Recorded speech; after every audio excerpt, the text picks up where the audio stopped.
MGMP Matematika Kabupaten Jepara yang saya hormati pula.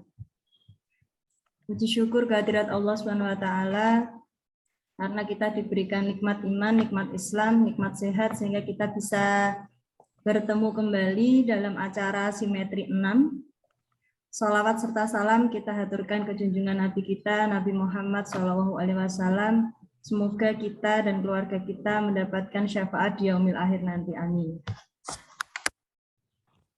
Hari ini kita berada di acara Simetri, sharing interaktif MGMP Matematika terkini pada serial webinar ke-6.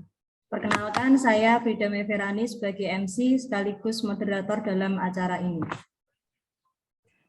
Pada acara hari ini, latar belakang dari acara hari ini, Kemendikbudristek telah mengembangkan kurikulum yang sekarang ini Bapak Ibu guru mengenalnya dengan kurikulum merdeka. Salah satu pembahasan dalam kurikulum merdeka adalah P5, yaitu proyek penguatan profil pelajar Pancasila. Maka MGMP Matematika Kabupaten Jepara pada Simetri 6 ini akan mengupas tuntas tentang P5 dengan tema merancang dan melaksanakan P5 yang bermakna. Sebelum acara kita mulai, saya selaku pembicara akan membacakan susunan acara sebagai berikut. 1. Pembukaan. 2. Menyanyikan lagu Kebangsaan Indonesia Raya dan Mars Jepara. 3. Sambutan Ketua MGMP Kabupaten Jepara. 4. Sambutan Koordinator MGMP Matematika Kabupaten Jepara. 5. Acara inti. 6. Diskusi dan tanya jawab. 7. Pembagian door prize. 8. Refleksi dan presensi. 9. Penutup. Untuk mendapatkan keberkahan dan kelancaran pada hari ini, kita awali dengan bacaan basmalah bersama-sama untuk yang beragama Islam. Untuk yang beragama selain Islam menyesuaikan. Mari saya hantarkan. Bismillahirrahmanirrahim. Peserta Simetri 6 yang berbahagia, mengawali acara ini, mari bersama-sama kita menyanyikan lagu Kebangsaan Indonesia Raya, dilanjutkan dengan Mars Jepara. Hadirin dimohon untuk duduk dalam posisi tegap.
Kita bergema di seluruh dunia.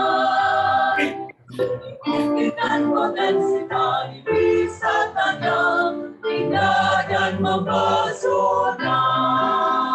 Kartini sungguh emansipasi, andalkan Jepara mendunia. Negeri asli Jepara pantang mundur langkahnya dalam raih citanya. Jepara bumi Kartini kita, mari kita membangun bersama. Berkarya untuk maju keseluruhan mulia, teruskannya dari bumi. Mari tingkatkan karya dan sambung, jadikan Jepara terus maju.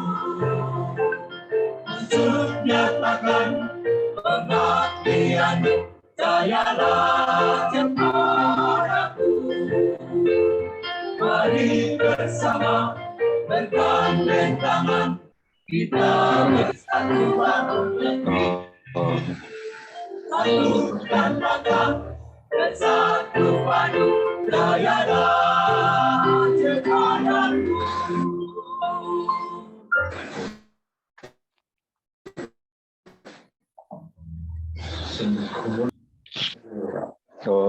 Terima kasih Bapak Ibu semuanya.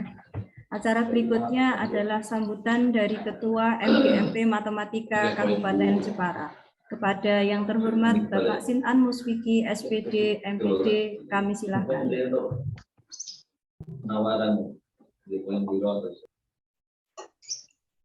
Bismillahirrahmanirrahim. Assalamualaikum warahmatullahi wabarakatuh. Waalaikumsalam warahmatullahi wabarakatuh.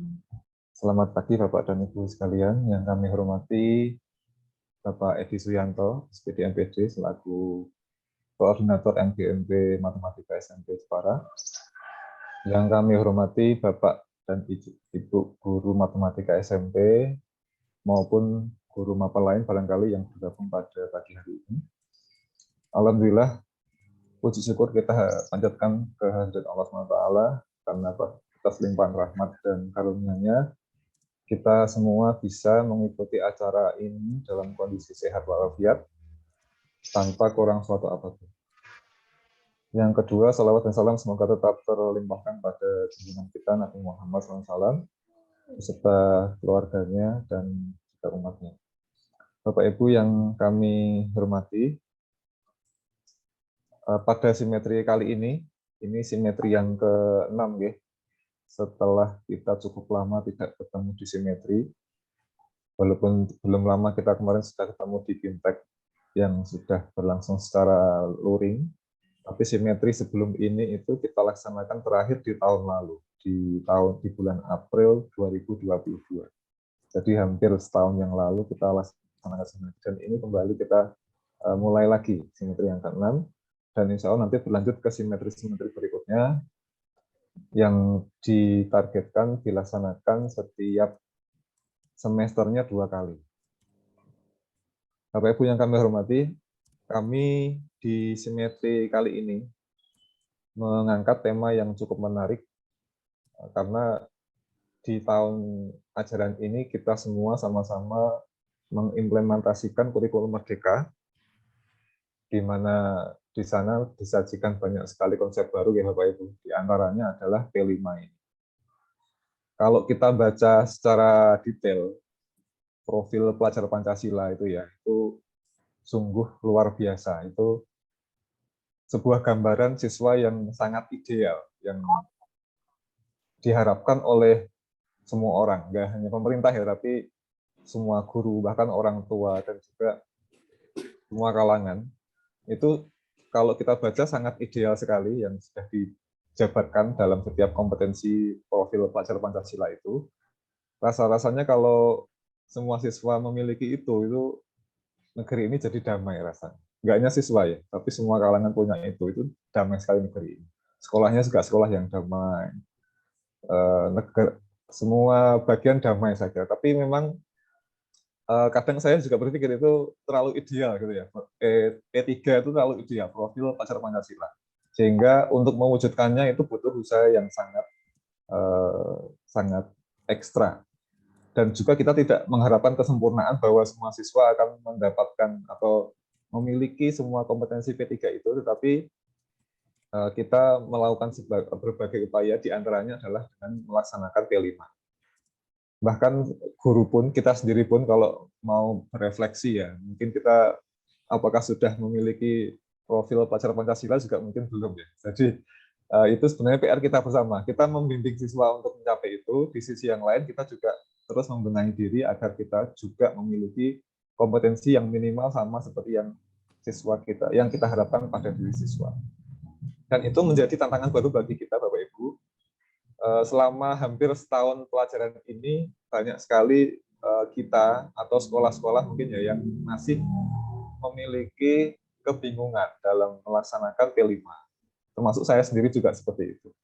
Bagaimana memulainya, kemudian merancangnya, ini harus mengambil tema yang mana, gitu misalnya, atau bentuknya yang seperti apa, dan apakah ini memang dibutuhkan siswa atau tidak. Itu saya kira butuh persiapan yang cukup matang, dan juga butuh ilmu yang mumpuni juga. Karena kalau kita ingin misalkan mengangkat sebuah topik, tapi kita sendiri tidak menguasai itu, maka nanti siswa juga tidak akan menyerapnya secara maksimal juga. Maka ini tantangan kita bersama, bagaimana caranya kita sebagai guru dan juga sebagai komponen di sekolah untuk menyiapkan P5 ini, mulai dari konsep awalnya, merancangnya, kemudian membuat modul proyeknya, sampai kita juga sudah memetakan ini kompetensi apa yang mau dicapai oleh siswa dalam hal P3 itu. Dan bagaimana mengukur pencapaian itu yang kita masih mungkin agak ini ragu-ragu ya, ini langkah yang sudah kita ambil sudah benar atau belum. Maka dari itu Bapak Ibu, kami MGMP mencoba menghadirkan seorang narasumber yang memang sangat berkompetensi di bidang itu. Tidak main-main kami mendatangkan dari Jakarta Bapak Ibu ya. Jadi ini jauh-jauh dari sana walaupun hanya secara daring, tapi mudah-mudahan kita bisa memanfaatkan peluang ini untuk menggali sebanyak-banyaknya apa yang beliau miliki, agar nanti P5 yang kita laksanakan di masing-masing sekolah itu bisa maksimal dan sesuai dengan yang diharapkan, dan siswa pun juga bisa mengikuti dan mencapai kompetensi yang juga diharapkan masing-masing tadi. Begitu Bapak Ibu, nanti bersama Ibu Marsaria Primadona barangkali sudah hadir di sini atau belum, mudah-mudahan bisa segera bergabung. Nanti mohon Bapak Ibu bisa menanyakan sebanyak-banyaknya agar nanti memang forum ini bisa betul-betul memberi dampak kepada kita, pada sekolah, dan juga pada anak-anak didik kita di sekolah. Demikian Bapak Ibu, terima kasih atas kehadirannya. Semoga masih bisa nambah lagi, ini baru 87. Total guru kita matematika itu sekitar 170-an Bapak Ibu, jadi ada 90-an ya yang belum hadir. Semoga bisa segera menyusul. Terima kasih banyak, selamat mengikuti simetri yang ke-6. Assalamualaikum warahmatullahi wabarakatuh. Waalaikumsalam warahmatullahi wabarakatuh. Terima kasih Bapak Sinan Muspiki yang telah memberikan sambutannya. Acara selanjutnya yakni sambutan serta arahan dari Koordinator MGMP Matematika Kabupaten Jepara kepada yang terhormat Bapak Edi Suyanto, SPD, MPD. Assalamualaikum warahmatullahi wabarakatuh. Waalaikumsalam warahmatullahi wabarakatuh. Semuanya yang terhormat Ibu narasumber kita, Bu Marsaria Primadona, yang kami hormati Ketua MGMP kita, Bapak Sinan Muspiki, beserta seluruh pengurus MGMP di Kabupaten Jepara. Yang kami hormati pula teman-teman guru SMP, baik negeri maupun swasta se Kabupaten Jepara. Alhamdulillah pada pagi hari ini kita bisa melaksanakan acara di forum daring yaitu Semetri, program andalan MGMP Matematika yang sudah berjalan 5 kali adalah semetri yang ke-6, patut kita syukuri bersama. Kita bisa bertemu di ruang virtual ini, semoga nanti kita mendapatkan ilmu yang bermanfaat untuk kita sendiri maupun untuk anak didik kita semuanya. Bapak Ibu yang kami hormati, tema kali ini adalah tentang kupas tuntas P5, yaitu proyek penguatan profil pelajar Pancasila, nanti merancang, melaksanakan, kemudian sampai nanti mungkin ada tanya jawabnya, Ibu. Oleh karena itu, mohon dengan sangat kita hargai dari Bapak Ibu panitia dari MGMP Matematika yang luar biasa ini di pengurusan yang baru ini, semoga nanti ke depannya bisa menyajikan banyak ilmu yang kita disebarkan pada kita semuanya, baik dalam forum luring maupun daring, Ibu. Oleh karena itu, mohon dengan sangat ini adalah saatnya kita selalu belajar dari kecil sampai dengan dewasa, selalu menambah ilmu, ya. Kemudian nanti manfaatkan yang sebaik-baiknya. Kemudian ilmu yang telah didapatkan itu nanti betul-betul kita bisa menerapkan pada diri kita dan bisa menyebarkan pada yang lebih luas. Kemudian kalau memang kita belum begitu paham, ajang WA itu di grup kita adalah bisa kita manfaatkan untuk saling sharing, karena ini adalah ilmu baru bagi kita semua untuk menerapkan proyek untuk yang P5 ini memang butuh kesabaran dan butuh sharing-sharing dengan temannya. Memang benar yang telah dikatakan oleh Pak Setno tadi, untuk mewujudkan itu adalah perlu perjuangan, karena ini adalah sangat ideal. Kalau memang cita-cita lah kita harus ideal, kalau tidak ideal nanti malah kurang bagus, karena sejak ideal pun hasilnya belum maksimal, Ibu. Ini baru taraf yang pertama. Oleh karena itu kita di tahun-tahun mendatang untuk yang kurikulum merdeka ini kita bisa melaksanakan dengan baik. Ini adalah arahan pertama kita di tahun pertama melaksanakan kurikulum merdeka. Oleh karena itu, Bapak Ibu semuanya, syaratkan kita sharing antara Bapak Ibu yang sudah PNS maupun yang non-PNS, tidak ada jaraknya.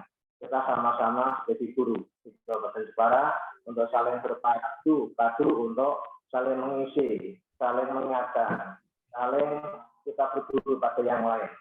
Kita adalah manusia biasa, pasti ada kelebihan dan kekurangan. Yang punya kelebihan luar biasa untuk memberikan kepada yang lain, kemudian yang masih merasa kurang, mari sama-sama kita untuk mencari ilmu bersama, baik di dalam diskusi di WA maupun dalam pelatihan-pelatihan apapun, sehingga nanti kita mendapatkan ilmu yang bermanfaat yang bagi kita baik di dunia maupun di akhirat, asalkan dengan kita tulus ikhlas dalam menjalankan tugas kita sehari-hari.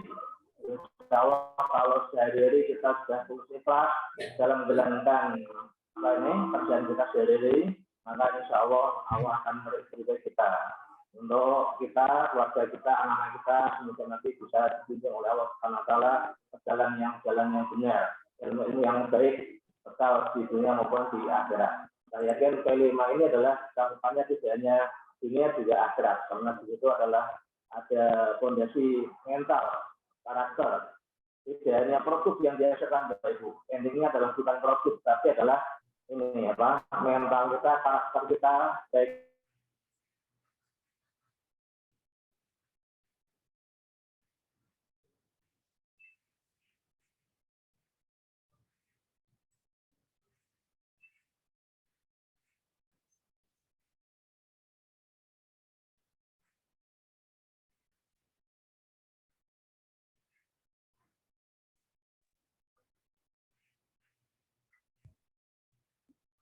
Halo Pak Edi, mungkin lagi kendala teknis nih.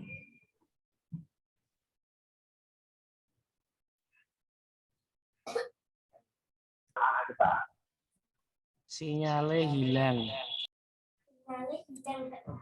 Sinyalnya hilang. Jauh mungkin sampaikan. Kurang lebih mohon maaf. Assalamualaikum warahmatullahi wabarakatuh. Waalaikumsalam warahmatullahi wabarakatuh. Terima kasih. Terima kasih kepada Bapak Edi Suyanto, SPD MPD yang telah memberikan sambutan dan arahan. Acara yang berikutnya adalah acara inti. Kita bersama narasumber yang kita tunggu-tunggu yaitu Ibu Marsaria Primadona atau kita panggil dengan Miss Pim. Beliau adalah Ketua Kampus Guru Cikal dan juga sebagai penyusun panduan pembelajaran serta asesmen Kemdikbud. Mungkin sudah bergabung, Bu Ifah? Apakah Miss Pim sudah bergabung?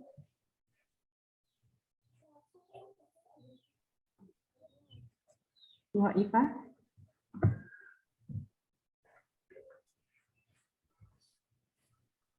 8 menit lagi ya Bu. Ya. Oke. Sambil share itu boleh. Aku Instagramnya Miss Kim. Oke, mungkin Bu Eva bisa membantu memperkenalkan Miss Pim kepada kita semuanya.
Kita menunggu sebentar ya, Ibu.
Oke, kita sambil menunggu Miss Pim, mungkin ada pengalaman dari sekolah Bapak Ibu Guru tentang P5.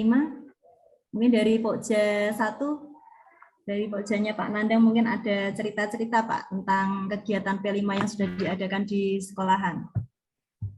Halo, dari Pokja 1 mungkin ada perwakilan cerita-cerita nih. Monggo.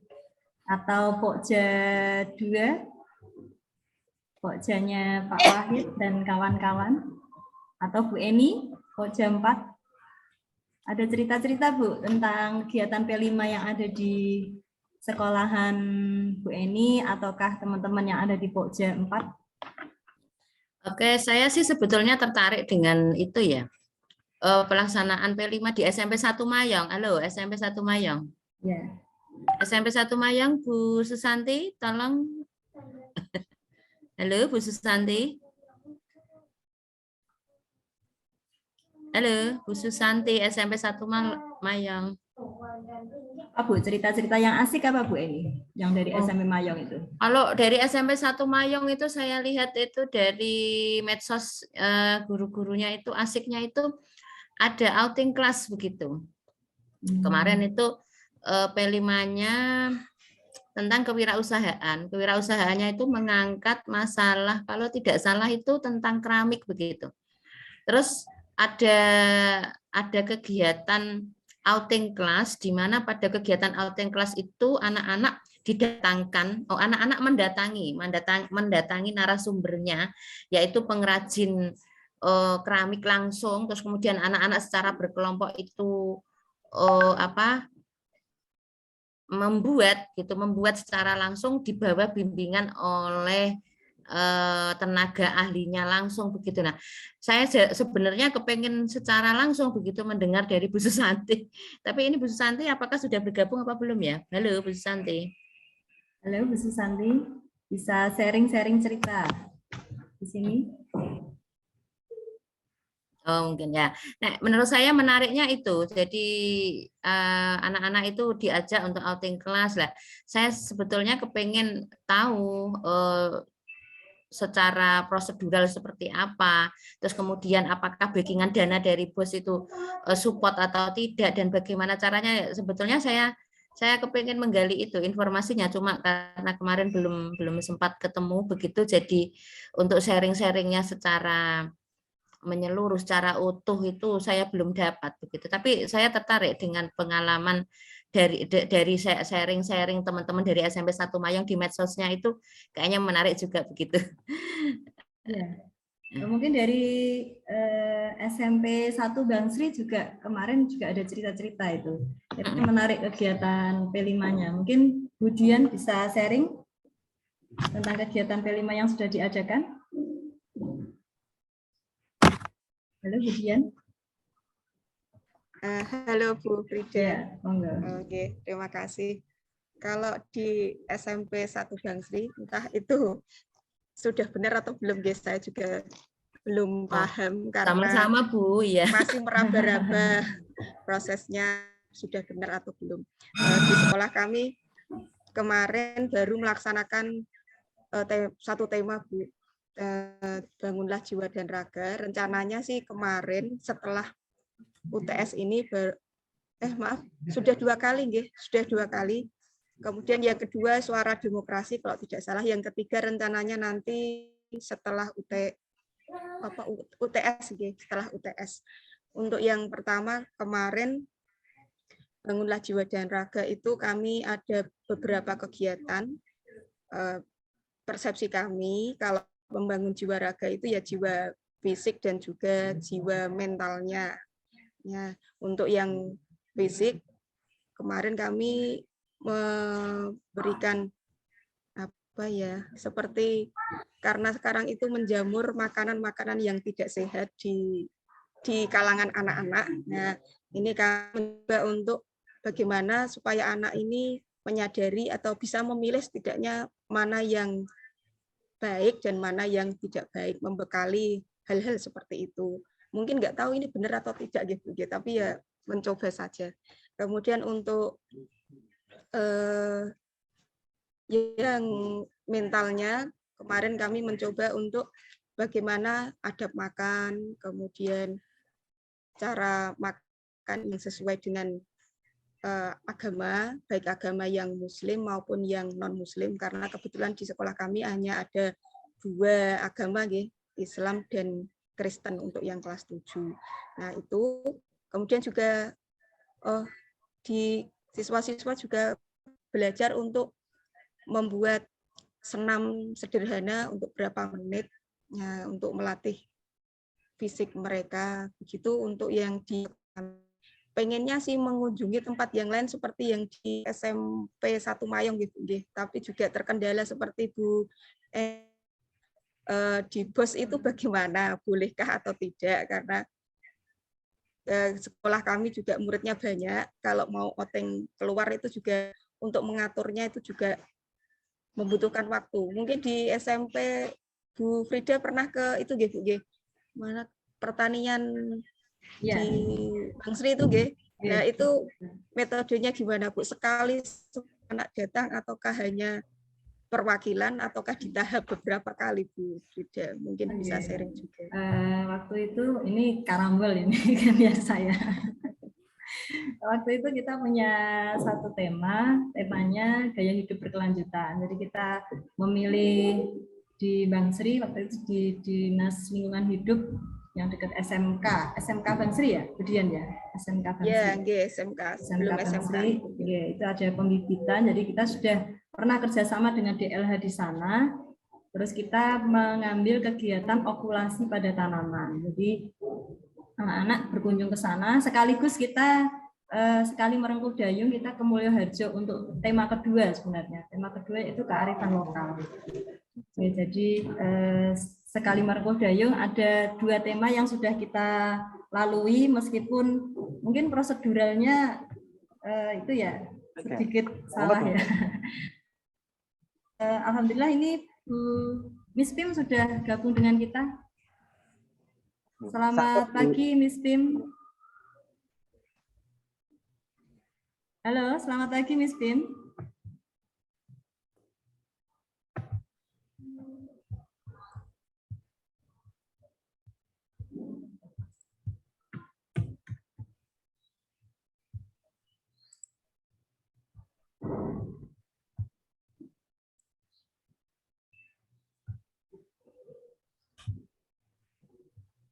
Pagi, akhirnya. Selamat pagi Miss Pim. Bagaimana kabar hari ini? Baik, Bu Frida. Alhamdulillah kita sudah bertemu dengan Ibu Marsaria Primadona. Kalau kita ambil nama kerennya Miss Pim ya, Miss Pim. Tema acara hari ini yang akan disampaikan adalah kupas tuntas P5 dengan merancang dan melaksanakan P5 yang bermakna. Nanti Bapak Ibu dapat mengajukan pertanyaan ya lewat chat sekaligus nanti presensi. Lalu kepada Miss Pim kami silahkan. Oke. Wah, sudah hadir banyak sekali nih.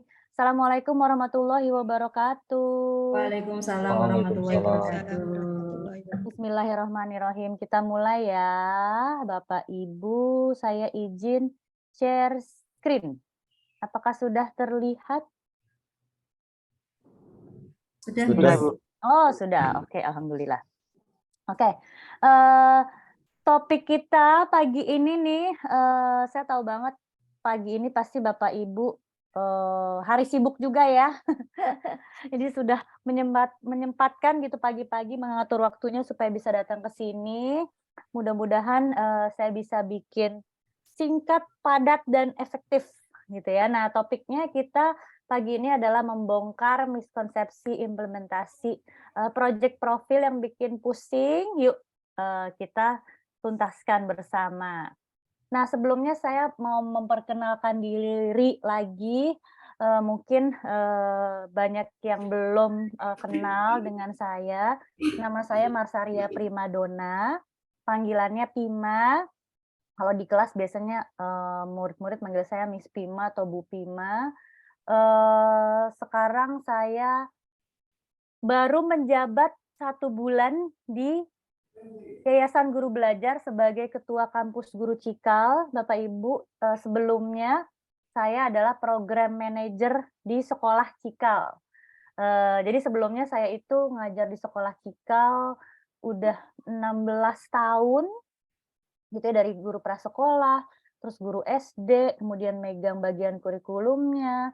Terakhir juga saya sempat pegang bagian kurikulum matematika dari TK sampai SMA, Bapak Ibu. Jadi senang banget nih bisa ketemu guru-guru matematika SMP. Wah, ini pasti canggih-canggih nih guru matematika. Oke. Nah, akun media sosial saya Miss Metal Guru, Bapak Ibu, mari kita saling follow. Kalau nanti ada yang bertanya kemudian tidak sempat terjawab gitu mungkin ya karena keterbatasan waktu, boleh langsung DM Instagram saya atau Twitter saya, TikTok saya namanya Miss Metal Guru.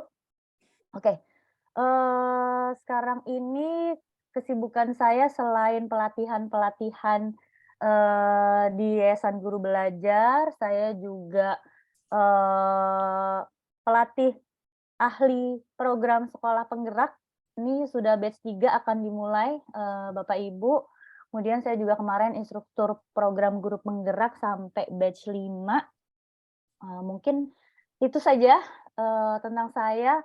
Jangan lupa saling silaturahmi ya setelah ini Bapak Ibu melalui media sosial. Oke. Nah, tujuan belajar kita pagi ini adalah membongkar miskonsepsi pembelajaran berbasis proyek. Karena masih banyak pertanyaan-pertanyaan yang sebenarnya seperti ini, Bapak Ibu, ini boleh nggak sih begini? Ini salah nggak sih begini? Wah, di sekolah lain tuh kok begini gitu, di sekolah saya enggak gitu. Itu bisa nggak ya kayak begitu juga? Atau ini saya wah ini di sekolah yang itu pamerannya besar sekali atau pentas seninya bagus sekali. Padahal kan begini gitu ya. Oh, banyak sekali percakapan yang terjadi gitu ya dari berbagai miskonsepsi atau konsepsi yang benar gitu. Nah, sebisa mungkin hari ini mudah-mudahan sudah lebih kebayang ya tentang konsepnya project profil, Bapak Ibu.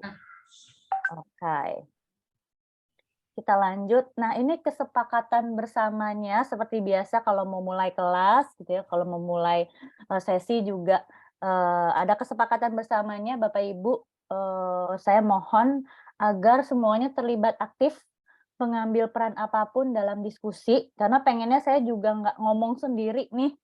Kalaupun ngomong sendiri di mikrofon, teman-teman di sini boleh respon dengan chat ya, langsung respon dengan chat biar efisien waktu.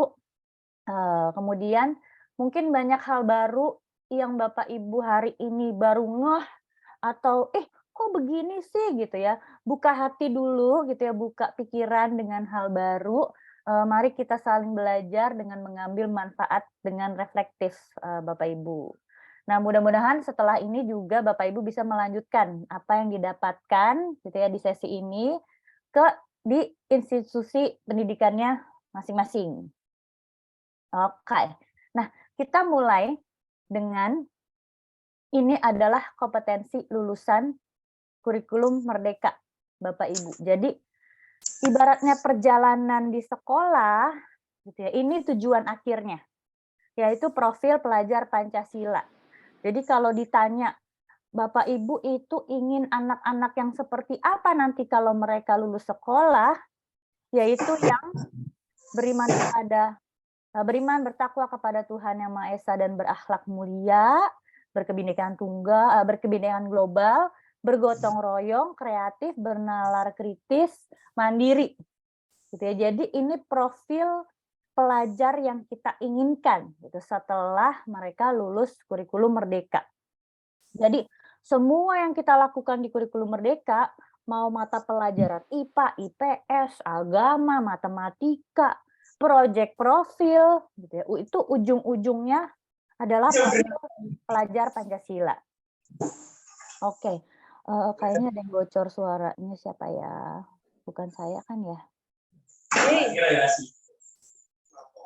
Zoom.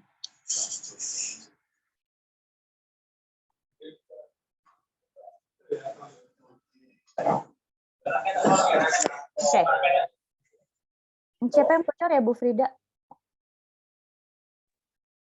Benar, saya amankan dulu. Kok kayaknya nggak ada. Oke, terima kasih. Oke, kita lanjut. Nah, ini kalau dibilang kompetensi, gitu. Kompetensi itu apa sih? Gitu ya. Kalau kita di kurikulum 13 lalu, kita kan tahu ya, pernah dengar gitu. Kompetensi dasar, kompetensi inti, gitu. Nah, ini kompetensinya tuh adalah si profil pelajar Pancasila, gitu. Jadi yang namanya kompetensi itu apa, gitu ya. Nah, orang yang memiliki kompetensi adalah seseorang yang menunjukkan yang pertama pengetahuan Bapak Ibu. Jadi tahu banyak informasi gitu ya. Nah, nggak cuma pengetahuan tapi juga pemahaman. Jadi paham akan informasi yang dia ketahui. Gitu. Jadi nggak cuma apal aja gitu tapi paham. Nah, gimana taunya dia paham? Melalui keterampilan. Jadi dia tahu, dia paham, dia terampil gitu ya. Dan berikutnya adalah dibawa ke perilakunya sehari-hari. Gitu ya. Nah, orang yang memiliki kompetensi itu nggak cuma tahu sendiri, paham sendiri, terampil sendiri, perilaku sehari-hari sendiri, tapi juga yang berbagi di komunitas kecilnya dengan melakukan aksi. Gitu ya. Jadi bayangkan Bapak Ibu, udah nggak bisa lagi tuh gitu ya, belajar cuma hafal, cuma tahu rumus. Gitu ya, bisa ngerjain rumus gitu, paham. Tapi keterampilannya bagaimana gitu. Berarti harus dilakukan. Gitu, dan harus dilakukan rutin. tidak harus dilakukan sendiri, tapi juga berbagi di komunitasnya. Gitu. Jadi bayangkan belajar gitu di mata pelajaran apapun, mau proyek profil maupun mata pelajaran, udah nggak bisa lagi lewat ceramah aja gitu ya, atau mengerjakan soal aja terus gitu ya, udah nggak bisa begitu lagi gitu. Perlu belajar cara lain, perlu belajar cara yang menunjang kompetensi, yaitu pembelajaran berbasis proyek gitu ya. Nah, makanya proyek penguatan profil pelajar Pancasila itu hadir di kurikulum Merdeka. Nah, untuk memahami itu, kita perlu jelas dulu nih, pembelajaran berbasis proyek itu apa sih gitu ya. Untuk memahami pembelajaran berbasis proyek itu yang seperti apa sih gitu. Nah, ini saya ada permainan, Bapak Ibu boleh dijawab ya. Nanti saya akan memberikan beberapa pernyataan, Bapak Ibu silahkan jawab setuju atau tidak setuju. Saya ingin tahu pendapatnya saja gitu. Ini nggak ada jawaban benar salah, Bapak Ibu, nggak dinilai gitu ya. Nggak apa-apa kalau nggak setuju, nggak dilaporin ke siapa-siapa, nggak dilaporin ke Diknas atau ke Kemendikbud juga enggak gitu. Ini sekedar menyatakan menanyakan pendapat Bapak Ibu. Oke. Pernyataan pertama, setuju atau tidak setuju, pembelajaran berbasis proyek bisa selesai dalam 1 kali sesi aktivitas pembelajaran. Silahkan ketik di chat beserta alasannya. Setuju karena apa? Tidak setuju karena apa? Silahkan ketik.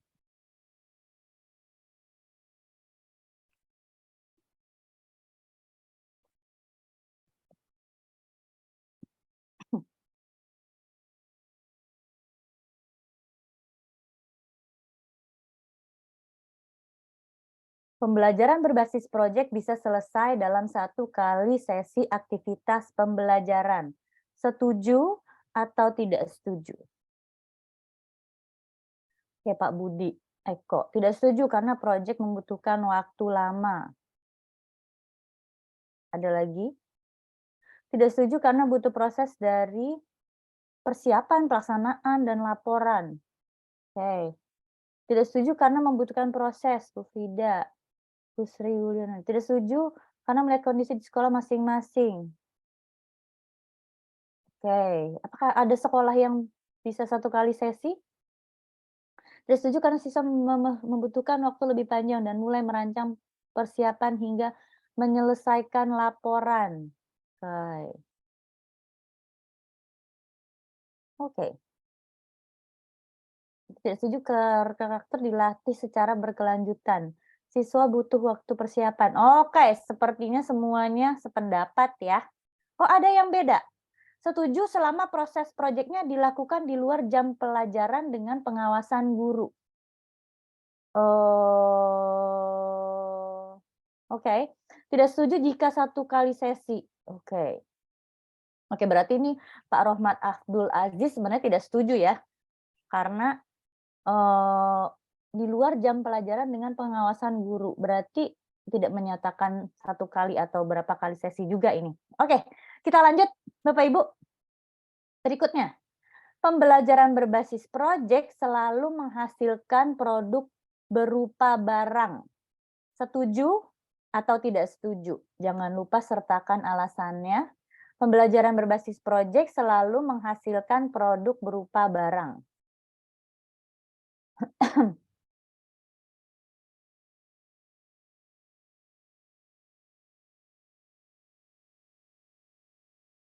Oke, oh nih sudah ada Pak Aris Menandar. Tidak setuju tergantung tema proyek.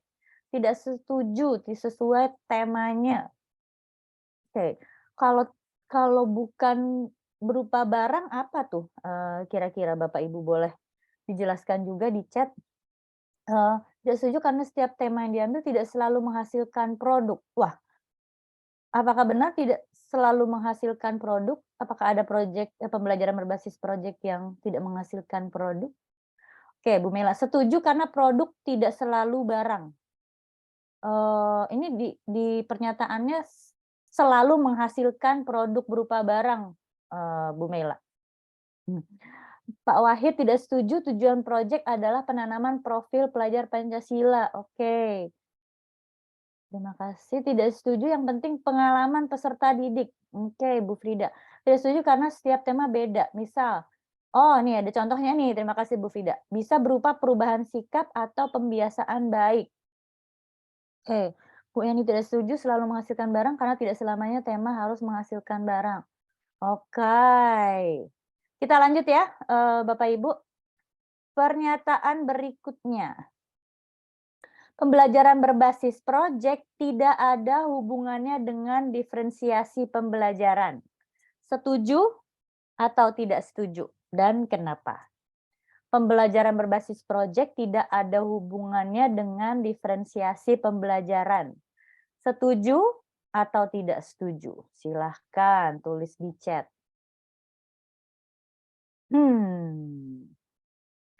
Pembelajaran berbasis proyek tidak ada hubungannya dengan diferensiasi pembelajaran. Silahkan langsung diketik. Jangan nunggu yang lain. Oke. Ada dari Bu Nini nih. Tidak setuju karena setiap anak memiliki kebutuhan, minat, dan gaya belajar yang berbeda. Oke. Setuju karena di dalam pembelajaran berbasis proyek terdapat diferensiasi produk. Oh, berarti tidak setuju dong, Bu. Ini kan tidak ada hubungannya di pernyataannya. Oke. Bu Sri Wulandari, tidak setuju karena hasil pengalaman belajar siswa mungkin bisa berhubungan dengan mata pelajaran di sekolah. Oke. Tidak setuju karena memang proyek include dengan mapel. Maksudnya apa nih? Ini pernyataannya diferensiasi ya Bapak Ibu. Tidak ada hubungannya dengan mapel. Silakan ada lagi yang berbeda alasan mungkin atau berbeda pendapat. Setuju atau tidak setuju pembelajaran berbasis proyek tidak ada hubungannya dengan diferensiasi pembelajaran. Oh, Pak Wahid tidak setuju kebutuhan belajar siswa bisa berbeda. Oh, oke. Silahkan ada lagi. Baru berapa nih yang ngechat? Di sini ada 95. Silahkan Bapak Ibu yang belum ngechat sama sekali, silahkan mau tahu nih pendapatnya. Oh, nih Bu Istifaya, tidak setuju hasil proyek bisa berbeda sesuai kreativitas. Oh, oke. Oke, kita lanjut ya Bapak Ibu. Pernyataan berikutnya. Proyek profil atau P5 harus ditutup dengan mengadakan pameran karya. Setuju atau tidak setuju?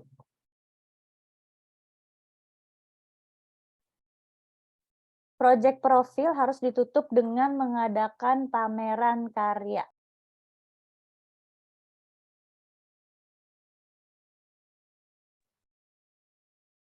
Oke, silahkan setuju atau tidak setuju. Proyek profil harus ditutup dengan mengadakan pameran karya. Oh, Pak Budi, setuju untuk mengapresiasi peserta didik. Setuju karena untuk membuktikan hasil kegigihan siswa menyelesaikan P5. Ada lagi? Baru 2 nih. Tidak setuju menyesuaikan kondisi. Oke. Ada lagi Bapak Ibu? Namanya berbeda pendapat, boleh dong ya. Tidak setuju disesuaikan dengan kondisi dan kemampuan sekolah. Oke. Ada lagi silahkan. Tidak setuju karena tidak semua hasil proyek berupa hasil yang berupa karya yang dapat dipamerkan. Oke, setuju sebagai bukti hasil proyek. Tidak setuju tidak harus dengan pameran karya, bisa disesuaikan dengan kondisi sekolah. Oke, Pak Wahid tidak setuju pameran hanya bagian dari cara untuk menyampaikan hasil. Oke, kita lanjut. Kayaknya ini terakhir nih Bapak Ibu. Produk pembelajaran berbasis proyek harus berhasil. Setuju atau tidak setuju? Nah, produk pembelajaran berbasis proyek harus berhasil. Setuju atau tidak setuju?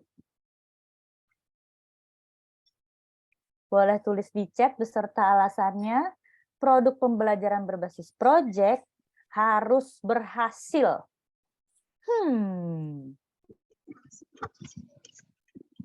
Silahkan langsung.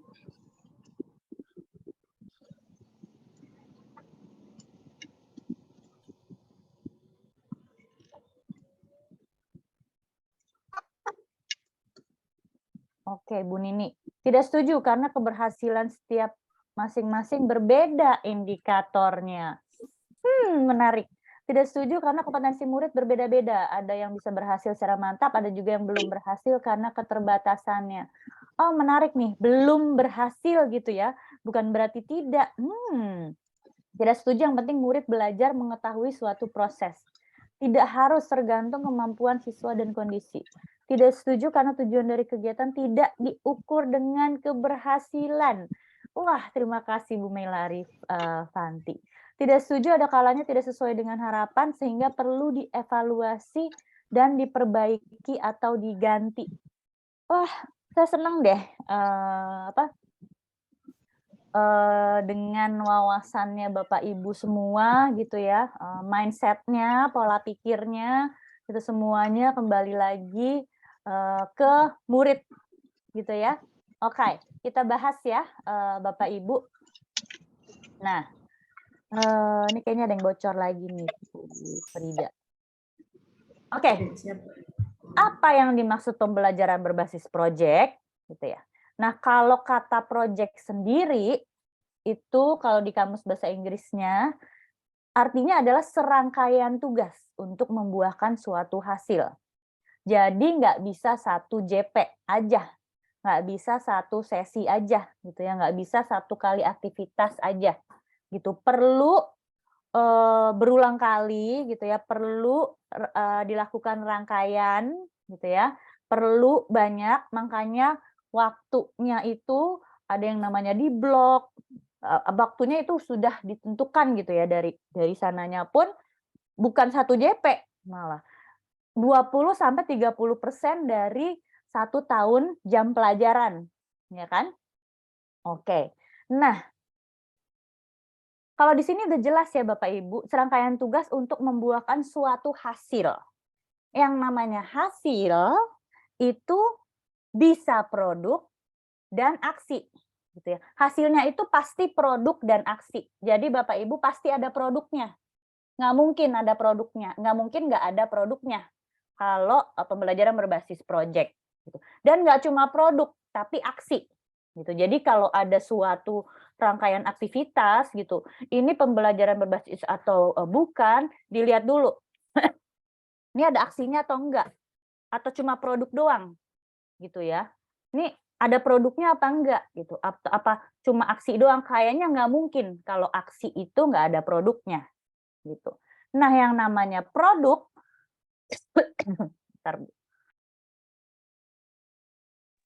yang namanya produk itu bisa barang, bisa juga bukan barang, gitu ya. Tapi harus ada produknya, gitu. Nah, kalau bisa barang, bisa juga bukan barang, berarti kalau bisa barang itu kan yang prakarya atau membuat mesin mungkin ya, atau membuat apa? Misalnya, pokoknya sesuatu yang dibuat gitu ya, ada bentuknya gitu. Tapi kalau yang bukan barang, ada yang tahu apa Bapak Ibu boleh ketik di chat? Yang bukan barang apa ya contohnya? Tapi juga produk gitu. Tari kreasi ya, tari itu kan bukan barang ya. Tari-tarian, terus apa lagi? Kampanye gitu. Mungkin alat kampanyenya bisa jadi produknya gitu ya, tapi kampanyenya sendiri itu kan bukan barang gitu ya. Video, lagu, atau program itu kan nggak ada bentuknya ya gitu. Mungkin kalau bentuknya proposal itu jadi barang gitu, tapi programnya sendiri itu bukan barang gitu ya. Jadi kebayang ya Bapak Ibu. Oke, nah pembelajaran berbasis proyek memberikan kesempatan untuk murid belajar mandiri secara individu, kelompok kecil maupun kelompok besar. Jadi nggak ada yang bilang tuh, ini harus kelompok gitu. Nggak juga, bisa sendiri. Terus harus sendiri, nggak juga, bisa kelompok gitu, tergantung usianya, tergantung kebutuhannya gitu ya. Kemudian pembelajaran berbasis proyek memberi kesempatan murid untuk melalui proses pembelajaran yang berbeda, kesiapan berbeda, dan produk berbeda. Jadi pembelajaran berbasis proyek itu otomatis diferensiasi, Bapak Ibu. Jadi kalau Bapak Ibu lihat nih, ada pameran gitu di mana semuanya produknya sama, berarti itu bukan pembelajaran berbasis proyek. Karena nggak ada diferensiasinya. Gitu. Karena pembelajaran berbasis proyek itu udah pasti ada diferensiasinya. Nah, kita lanjut. Pembelajaran berbasis proyek memungkinkan murid untuk memahami konsep melalui praktik. Jadi guru itu sebenarnya tidak perlu paparin dulu gitu ya, ajarin dulu sampah organik adalah gitu ya, sampah non organik adalah, atau cara-cara mengelola sampah juga nggak perlu diajarin dulu, bisa langsung praktek. Anak-anak bisa cari tahu sendiri, cari informasi dengan mandiri gitu ya. Kemudian nah, banyak yang bilang, aduh nggak sempet nih gitu ya, kalau mau digunakan di Mapel gitu kan bisa juga ya pembelajaran berbasis proyek di Mapel gitu selain proyek profil. Kalau proyek profil itu udah disediakan waktunya gitu ya. Makanya gitu, nggak mungkin nggak ada waktunya gitu. Dan malah ada beberapa yang, udah ini kepanjangan nih waktunya, nggak tahu mau ngapain lagi gitu. Nah, makanya perlu perencanaan yang matang. Bapak Ibu, direncanakan nih asesmennya apa, ujung akhirnya apa gitu ya. Kemudian urutkan gitu, kalau ada 25 JP ya udah 1 sampai 25 tuh ngapain aja aktivitasnya. Kalau mau field trip, karya wisata itu di aktivitas keberapa misalnya. Aktivitas 1 ngapain, 2 ngapain, 3 ngapain, dan seterusnya. Gitu. Nah, ini juga ada yang bilang, aduh saya nggak bisa, saya juga belum paham soalnya pembelajaran berbasis proyek, jadi saya harus training dulu, saya nggak mau kalau belum training udah harus nerapin gitu. Sebenarnya iya juga, tapi kalaupun belum berkesempatan untuk training gitu ya, bisa langsung coba praktekin kok, supaya bisa belajar dari pengalaman guru lain. Gitu. Karena pengalaman itu sangat berharga gitu. Kita bisa belajar dari kesalahan-kesalahannya orang tersebut gitu. Nah, pembelajaran berbasis proyek itu bisa dilakukan oleh siapapun, murid manapun, mau TK, mau SD, SMP, SMA, ABK gitu ya. Bisa dilakukan di mata pelajaran apapun gitu ya. Dan yang terakhir nih, pembelajaran berbasis proyek berbeda dengan melakukan proyek. Loh, apa nih maksudnya, Miss Tima? Ya, coba kita latihan lagi ya, Bapak Ibu. Nah, pembelajaran berbasis proyek atau membuat proyek. Coba kita baca bersama. Murid meluncurkan roket botol di akhir pelajaran. Kolaborasi antar mata pelajaran fisika dan matematika untuk menerapkan apa yang telah dipelajari di kelas. Pertanyaannya, ini pembelajaran berbasis proyek atau membuat proyek, Bapak Ibu? Silakan jawab di chat beserta alasannya. Oh, ini berbasis proyek karena apa? Oh, ini membuat proyek karena apa? Karena apa, Bu Nini?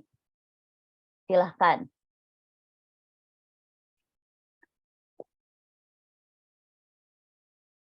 Karena itu di saat pembelajaran dalam 1 kali sesi. Terima kasih Bu Nini. Ada yang lain alasannya?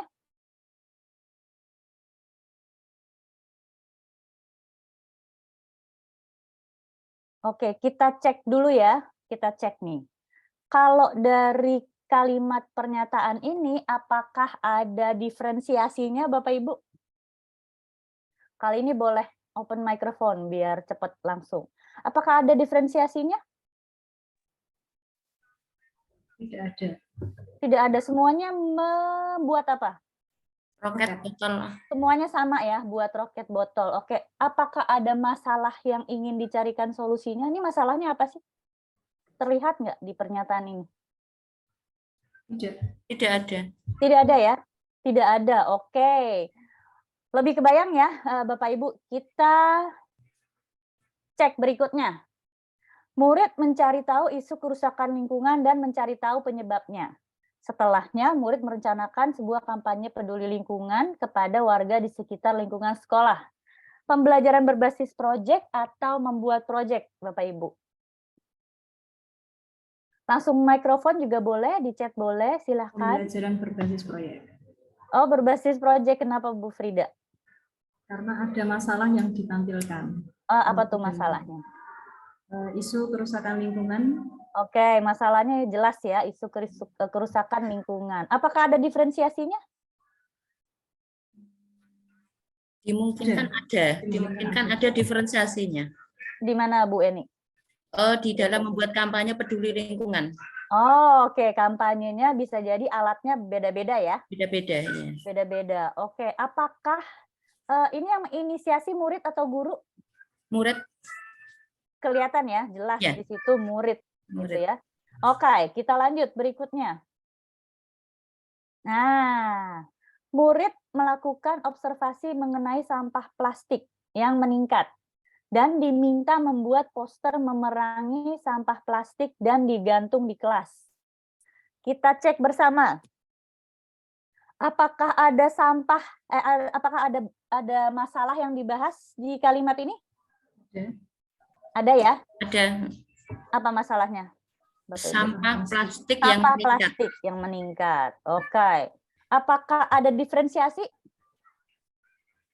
Tidak. Tidak. Hanya poster. Semuanya membuat poster. Oke. Apakah ada inisiasi murid di sini? Tidak. Kata kuncinya yang mana, Bu Eni? Kenapa nggak ada? Diminta. Ya. Jadi ini bukan pembelajaran berbasis proyek ya. Wah, udah canggih-canggih nih. Berikutnya. Kalau yang ini pertanyaannya pembelajaran berbasis proyek atau bukan. Ya. Pemilihan ketua OSIS yang diadakan oleh murid sebagai panitia pemilihan. Ini kan banyak ya yang temanya pemilihan ketua OSIS nih. Pertanyaannya, apakah ini pembelajaran berbasis proyek atau bukan? Mari kita bahas bersama-sama. Apakah ada masalah di kalimat ini? Tidak. Tidak ada. Apakah ada diferensiasi? Belum terlihat. Nggak terlihat ya, nggak ada di pernyataan ini. Oke, inisiasi murid mungkin ada. Ada. Tapi syaratnya kalau pembelajaran berbasis proyek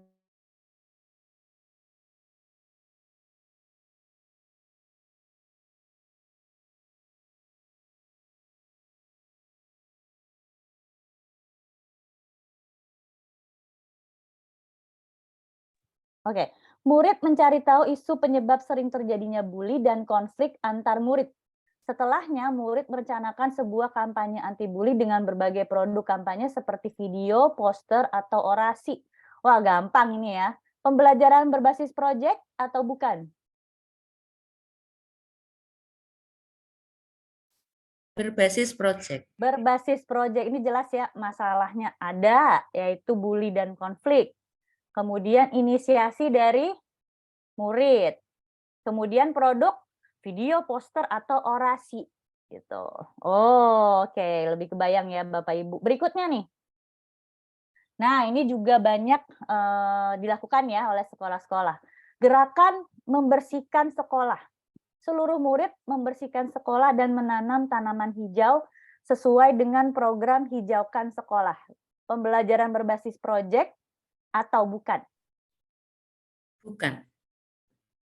Bukan. Oke, kenapa Bu? Apakah ada masalah di pernyataan ini? Tidak terlihat ada masalah. Terus kemudian juga belum terlihat apa itu diferensiasinya. Diferensiasinya juga nggak ada. Kemudian inisiasi juga tidak terlihat ya, ini murid atau sekolah atau guru atau siapa gitu yang inisiasi. Oke, terima kasih. Wah, lebih kebayang ya Bapak Ibu bedanya gitu. Jadi kalau kita mau benar-benar gitu menerapkan mengimplementasikan pembelajaran berbasis proyek, karena proyek penguatan profil pelajar Pancasila itu sama dengan pembelajaran berbasis proyek, kita sudah lebih paham nih sekarang. Nah, ini proses kuncinya, Bapak Ibu. Jadi proses kunci yang perlu ada di pembelajaran berbasis proyek. Yang pertama adalah mendefinisikan masalah. Jadi harus jelas dulu ini temanya apa gitu ya, udah ketahuan nih temanya gitu.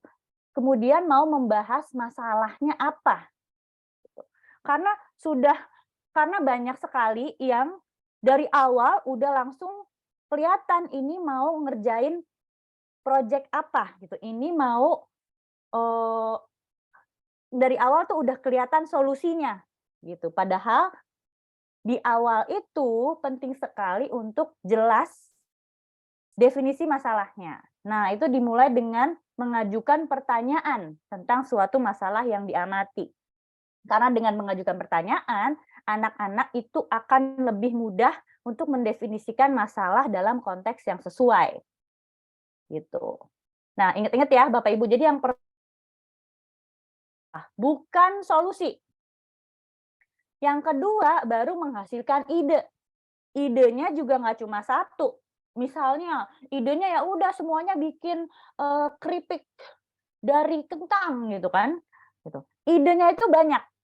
Muridnya kan banyak ya. Bisa satu murid itu satu ide bisa. Kalau di kelas saya sebelumnya, dulu saya satu murid itu 8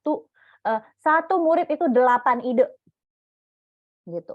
Jadi kalau ide satu gagal ada backupnya gitu ya. Jadi banyak ide nantinya bisa dipilih salah satu yang terbaik gitu.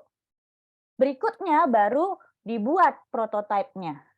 Jadi yang namanya prototipe itu bisa cuma coret-coretan, bisa maket kalau bikinnya bangunan ya kan, bisa desain aja, bisa draft kalau proposal, bisa rencana gitu ya kalau program gitu ya. Yang penting prototipenya dibuat dulu gitu.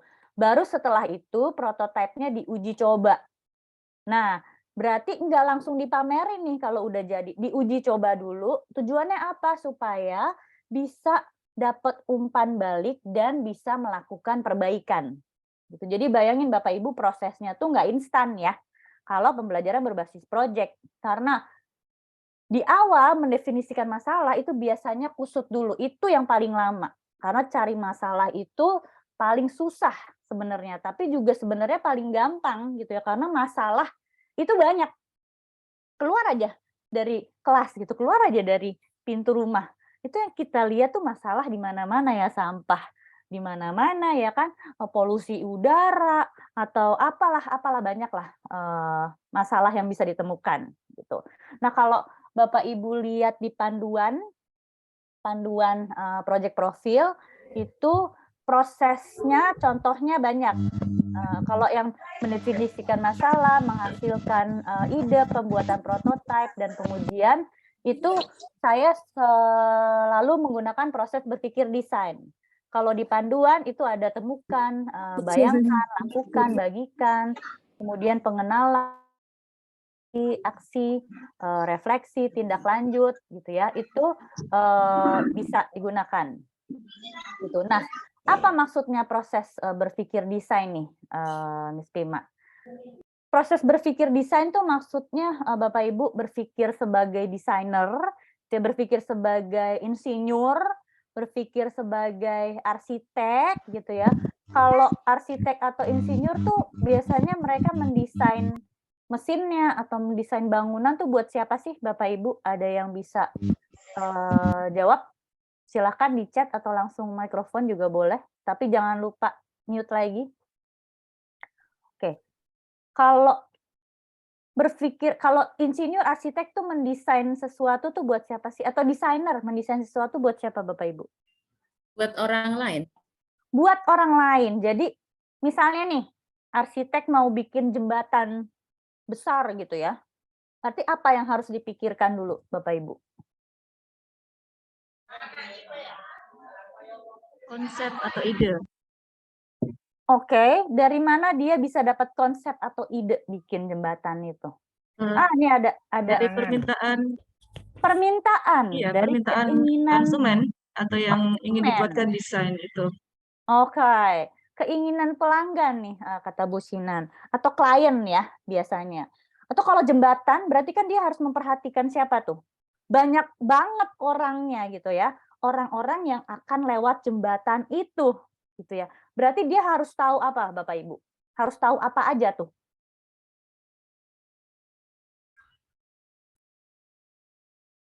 Ada yang bisa jawab?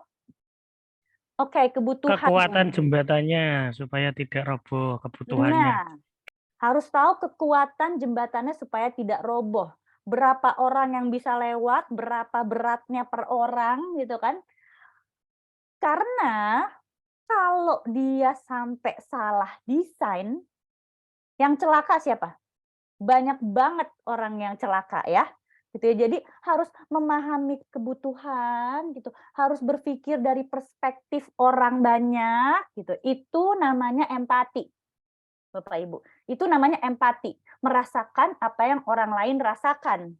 Gitu ya. Nah, ini sebenarnya pembelajaran berbasis project ini itu adalah sebagai latihan anak-anak kita gitu ya dari dini, dari usia dini itu untuk bisa nantinya bisa manajemen project, untuk nantinya bisa berpikir sebagai insinyur, berpikir sebagai arsitek gitu ya.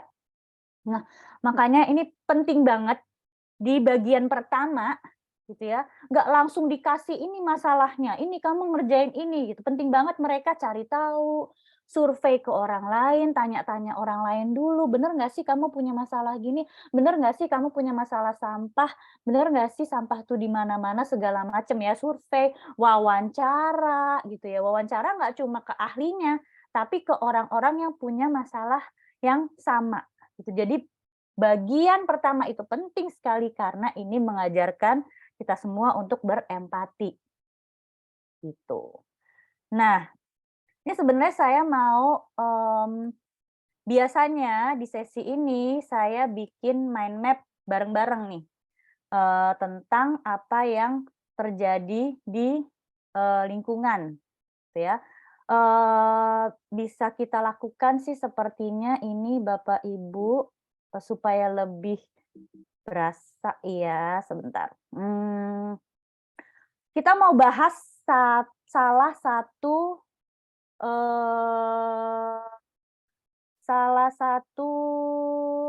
apa namanya tema. Oke, kita pilih dulu Bapak Ibu, kita mau bahas tema apa? Ada yang punya ide? Saya berasumsi Bapak Ibu udah tahu ya, banyak tema gitu. Ada yang mau mengusulkan ide tema apa? Nih, saya udah banyak brainstorm dengan Jamboard. Boleh? Siapa yang pertama ngasih tema, kita jadikan itu topik diskusi. Silakan. Mari Bapak Ibu.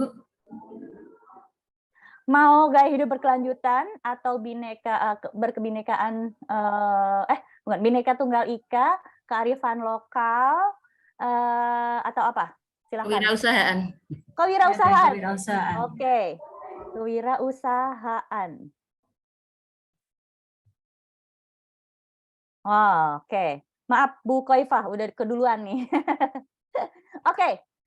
Nah, maksudnya apa sih brainstorm masalah? Coba pertanyaannya, saya bertanya kepada Bapak Ibu, apa saja masalah yang terjadi dalam perekonomian Indonesia? Silakan, saya tulisin nanti di post-it note. Bisa buka unmute ya, Bu Frida. Teman-teman bisa unmute ya. Bisa. Ya. Apa aja sih masalah di kewirausahaan? Apa aja sih masalah yang terjadi di perekonomian Indonesia? Itu kalau Bapak Ibu keluar ke jalanan, apa sih yang Bapak Ibu lihat masalahnya yang ada hubungannya dengan perekonomian Indonesia? Silakan. Kurangnya lapangan pekerjaan. Apanya? Oh, ini ada. Harga apa naik, Bu Koifah? Harga telur. Harga telur. Oke. Emang iya? Bahan baku pangan ya. Oke, apa lagi Bapak Ibu?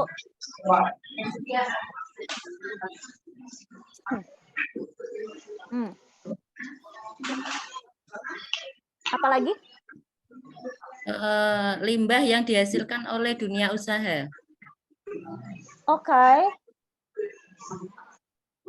Limbah dari dunia usaha. Dunia usaha tuh apa spesifiknya Bu Eni? Industri. Itu industri garment. Oh, oke. Tapi mungkin ini lebih tepat masuk di berkelanjutan nih. Kalau kita keluar nih di lampu merah, Bapak Ibu suka apa? Bu, minum dulu, Bu. Silakan yang batuk minum dulu. Kalau Bapak Ibu keluar nih di lampu merah, suka lihat apa coba? Yang ada hubungannya sama ekonomi Indonesia. Pengangguran. Pengangguran yang mana, Bu? Di lampu merah itu kan kadang banyak anak-anak yang minta-minta. Pengemis. Pengemis itu sekarang udah apa aja sih? Kalau lampu merah tuh. Ada yang pernah lihat manusia silver? Oh iya. Oh iya, ada. Terus ada yang pernah lihat badut? Badut. Badut-badut itu yang lusuh-lusuh, teletabis, kurus kering terus menyedihkan ya. Badut lusuh. Itu mereka kira kenapa ya? Ada yang tahu? Bingung nyari pekerjaan, Miss. Kenapa? Bingung nyari pekerjaan. Tidak punya penghasilan. Tidak punya penghasilan. Oke. Ada lagi? Saya itu juga sering banget lihat ini Bapak Ibu, kakek-kakek bawa pacul ya kan, terus yang tukang gali batu tuh banyak banget di lampu merah. Saya udah tua semua, aduh. Ini kalau ini sumbangan saya ya. Ada lagi?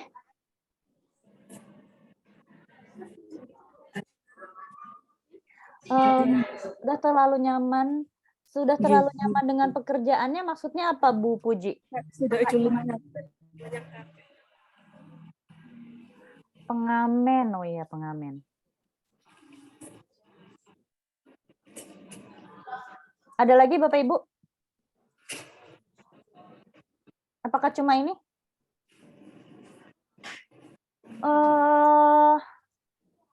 Pernah ada yang ditagih sama tukang kredit pinjol?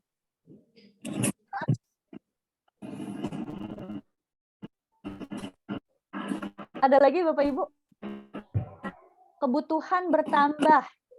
Sedikitnya lapangan pekerjaan. Oh, tambah sedikitnya lapangan pekerjaan. Ada lagi? Kalau dari saya,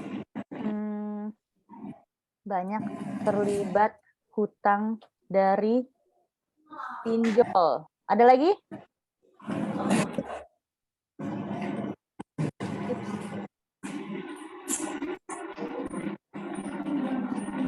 Oke, Bapak-bapak boleh Pak sumbangan masalahnya? Oh, hutang dengan rentenir. Oke. Dengan UMKM, Bapak Ibu. Apakah mereka punya masalah? Warung kecil? Sekarang dengan adanya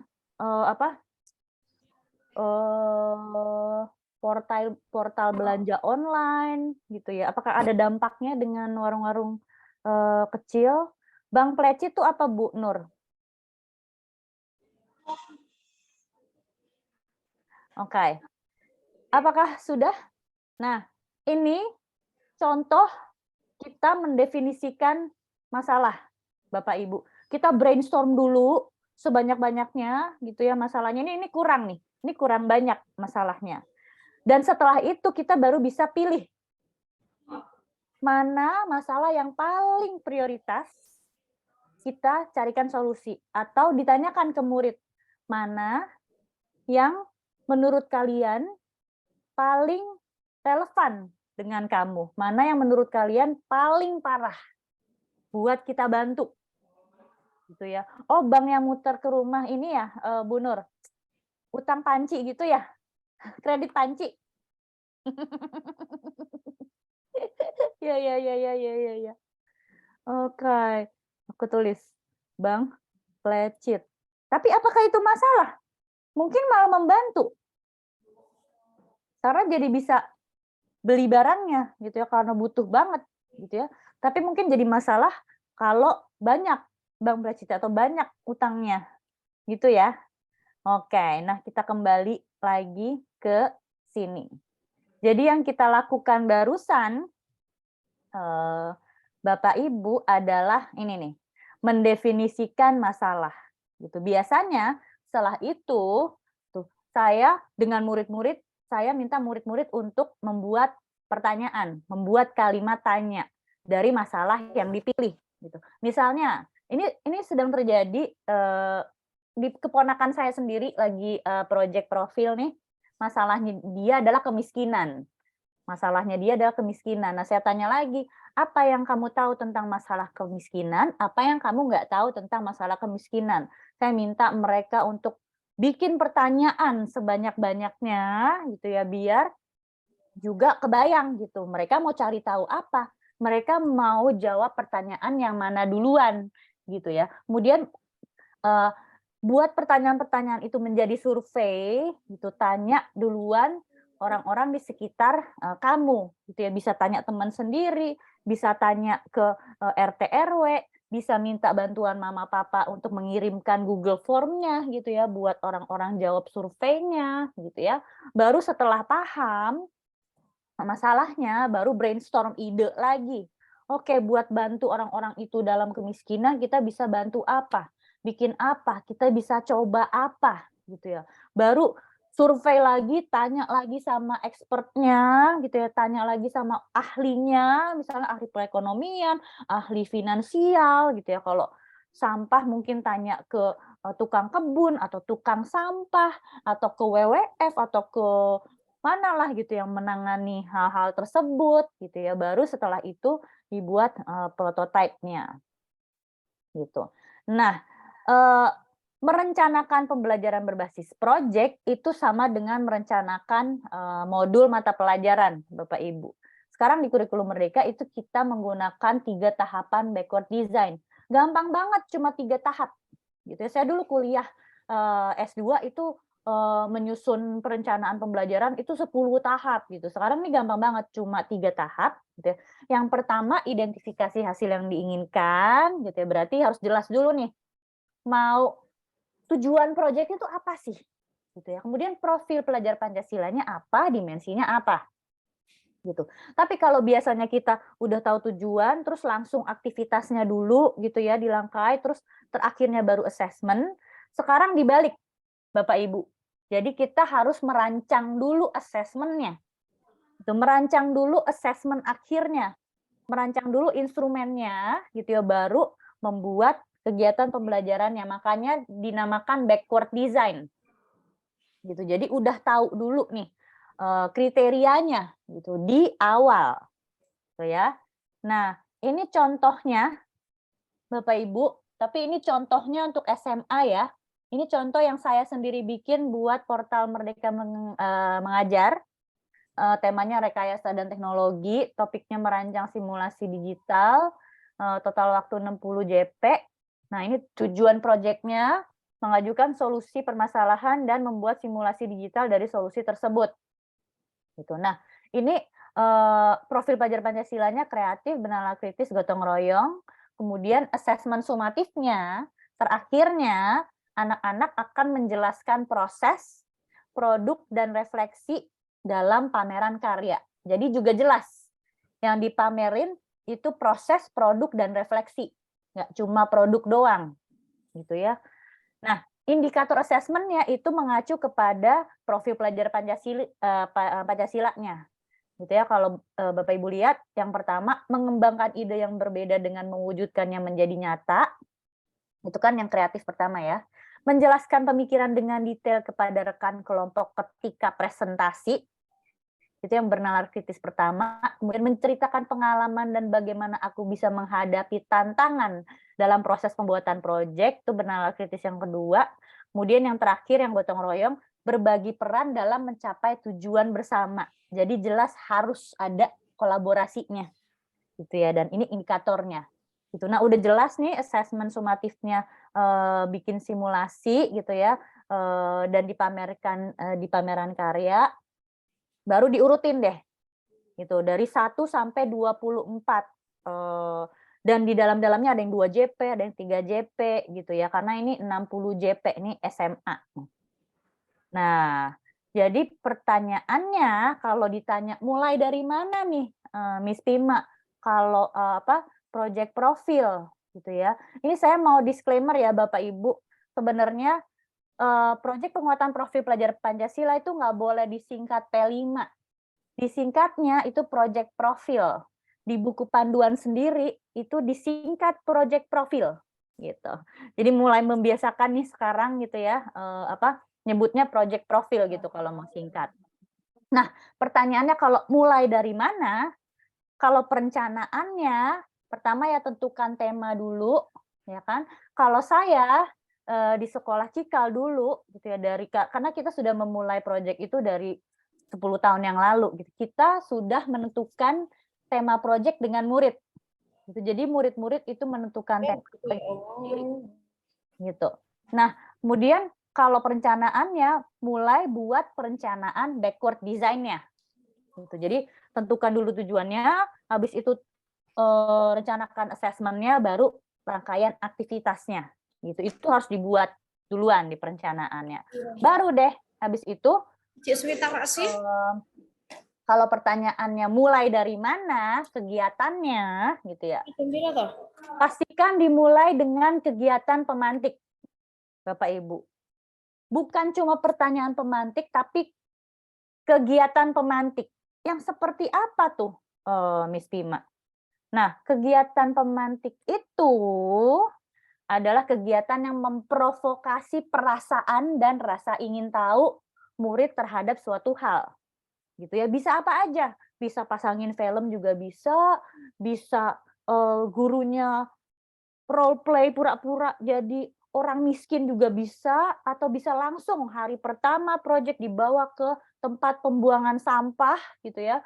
Biar anak-anak tuh ngerasain baunya, gitu, bisa ngelihat sendiri kotornya gitu ya. Itu kan menggugah perasaan ya. Perasaan tuh nggak harus perasaan senang gitu. Perasaan terenyuh, perasaan sedih, perasaan seru gitu. Itu yang namanya kegiatan pemantik tuh seperti itu. Gitu. Juga bisa dengan bedah tema gitu ya, brainstorm masalah gitu. Nah, ini contoh yang saya lakukan dengan murid-murid saya kelas 6 kalau nggak salah, mereka sendiri yang nentuin.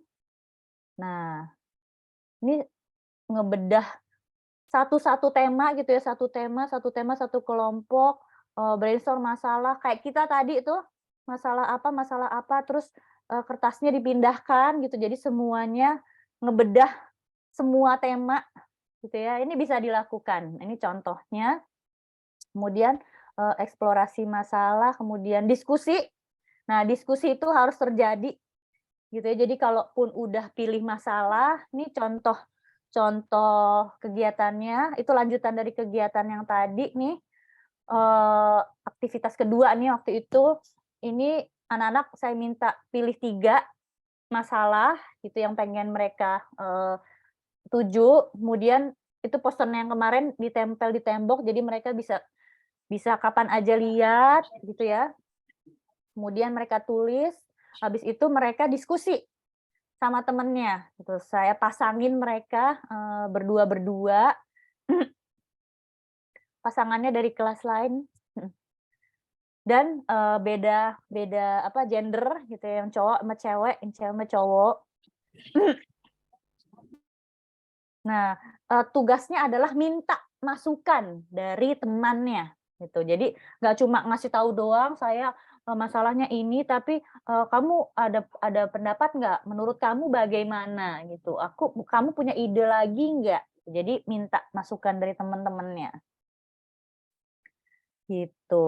Dan yang terakhir adalah dengan pertanyaan.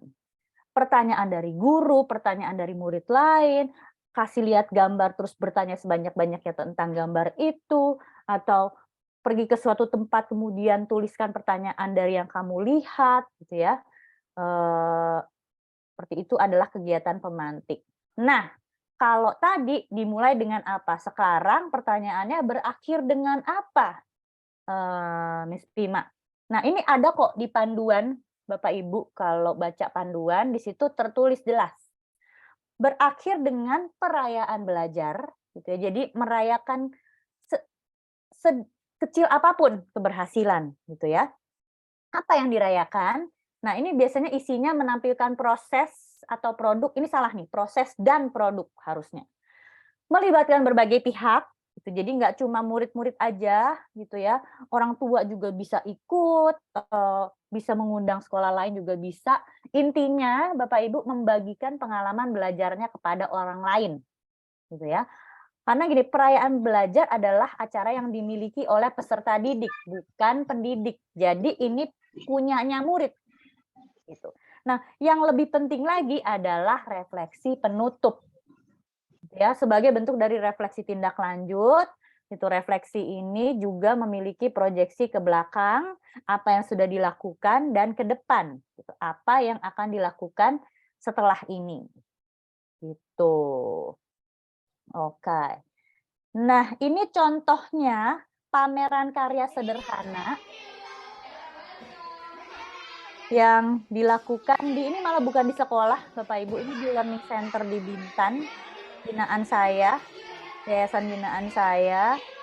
Ini sederhana aja gitu ya pameran karyanya, tapi anak-anaknya itu menjelaskan gimana mereka bisa sampai bikin itu, gitu ya, kenapa mereka bikin itu.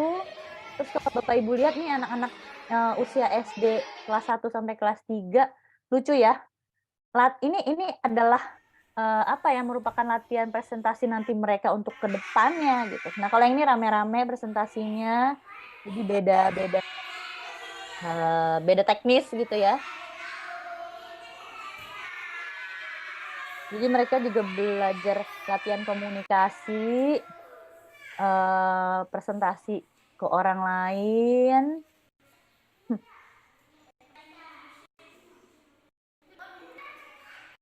Tuh, oke.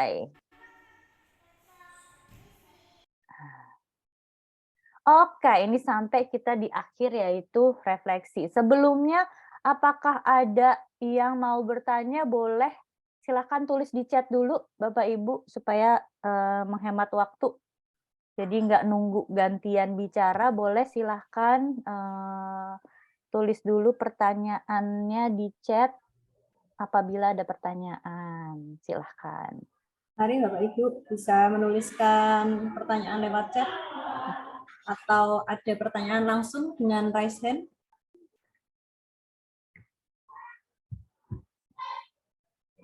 Monggo.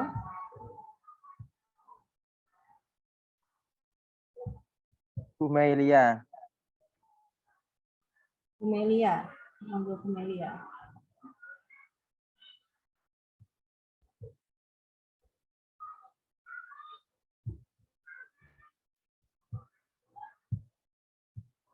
Silakan Bu Melia.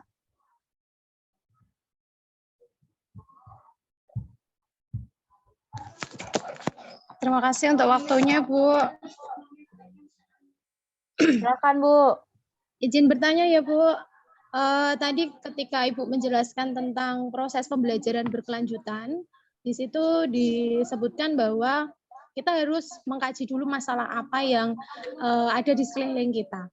Nah, yang mau saya tanyakan, apakah untuk proses P5 ini harus berbasis masalah? Apakah boleh jika berbasis kekuatan apa yang ada di lingkungan sekolah Ibu? Terima kasih. Yang itu sebenarnya boleh aja, Bu. Tapi balik lagi, apakah yang mencari itu guru atau murid? Gitu. Karena gitu. ya, karena yang ingin kita lakukan tuh sebenarnya kan yang ada manfaatnya untuk lingkungan sekitar ya. Gitu ya. Jadi sebenarnya gini, kalau lingkungan sekitar nggak ada masalah, gitu ngapain dibikinin proyek ya kan?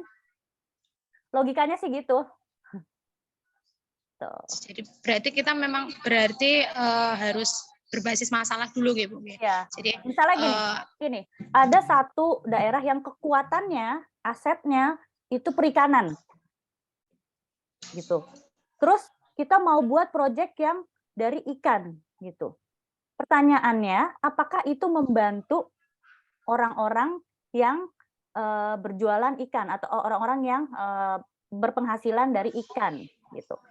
Kalau kita nggak tahu masalahnya, ya kan, ternyata pas dicari tahu masalahnya, oh mereka itu bisnisnya kurang terencana, gitu kan? Mereka itu jualannya ada satu rentenirnya, gitu. Atau mereka jualannya nggak kreatif, semuanya produknya itu aja, gitu. Itu kan kita cari tahu masalah ya dari sebenarnya aset yang dimiliki oleh area tersebut, gitu. Jadi yang kita mau sebenarnya membantu mencarikan solusi dari suatu masalah. Terima kasih. Bayang ya Bu Melia? Iya Bu, sangat terbayang Bu. Terima kasih. Makasih. Waktu itu gini, Bapak Ibu saya dengar cerita nih dari Ketua KGBN. Ada satu sekolah yang pameran karya, wah megah sekali pamerannya, ngundang pemprov gitu ya, kepala sekolahnya tuh udah bangga banget gitu ya, rame banget pamerannya. Itu pamerannya produknya kerupuk, semuanya kerupuk gitu. Ketika ditanya anak-anaknya gitu ya, itu kamu gimana caranya bisa bikin kerupuk ini? Mereka nggak bisa jawab karena apa? Kerupuknya ternyata beli karena waktunya mepet gitu ya. Dan mereka nggak tahu kenapa harus bikin kerupuk sih, gitu. Yang penting intinya itu balik lagi semuanya itu dari murid gitu. Murid itu ada inisiatif untuk bisa belajar berempati gitu ya. Berempati itu kan melihat dari perspektif orang lain, melihat dari masalah orang lain yang orang lain miliki gitu ya, kayak gitu. Terima kasih. Mungkin ada dari Bapak Ibu guru lain? Dari Bapak Ibu guru yang lain?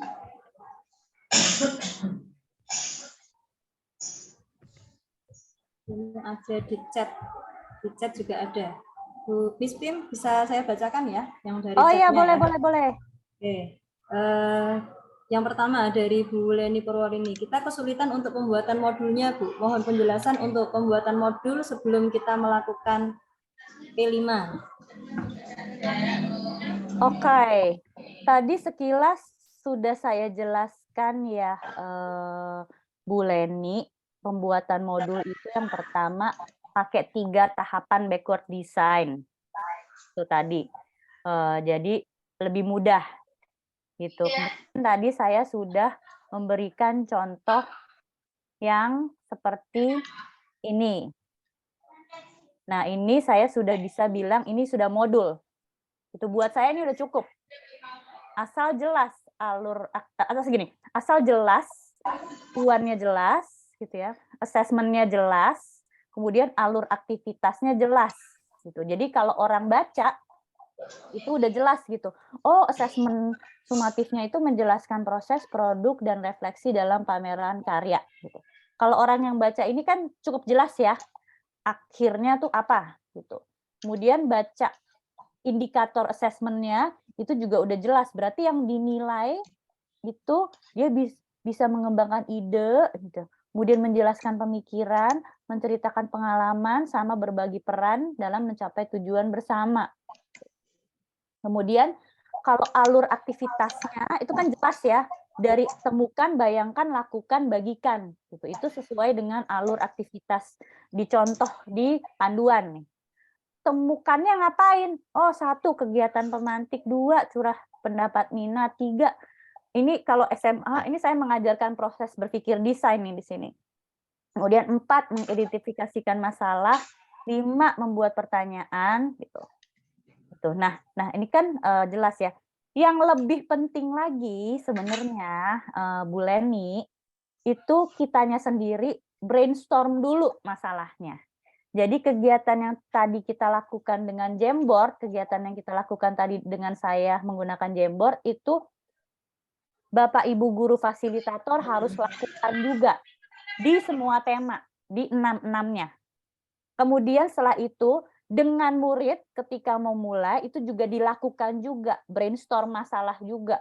Kalau udah milih gitu, tentang kemiskinan, brainstorm lagi, apa aja masalah kemiskinan, apa sih apa artinya kemiskinan, gitu. Itu yang lebih penting. Gitu. Gitu aja sih.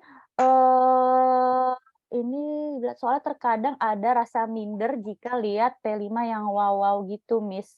Oke, perasaan minder itu diri sendiri yang menyebabkan ya. Jadi itu saya nggak bisa bantu sih, balik lagi ke diri sendiri, Bu Khoifah. Gitu.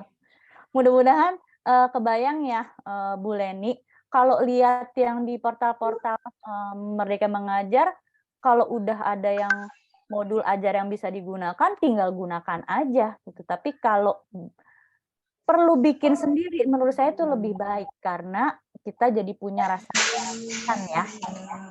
Kalau di sekolah saya dulu anak-anak kita udah bisa bikin, malah si kanvasnya ini saya bikinnya bareng anak-anak juga.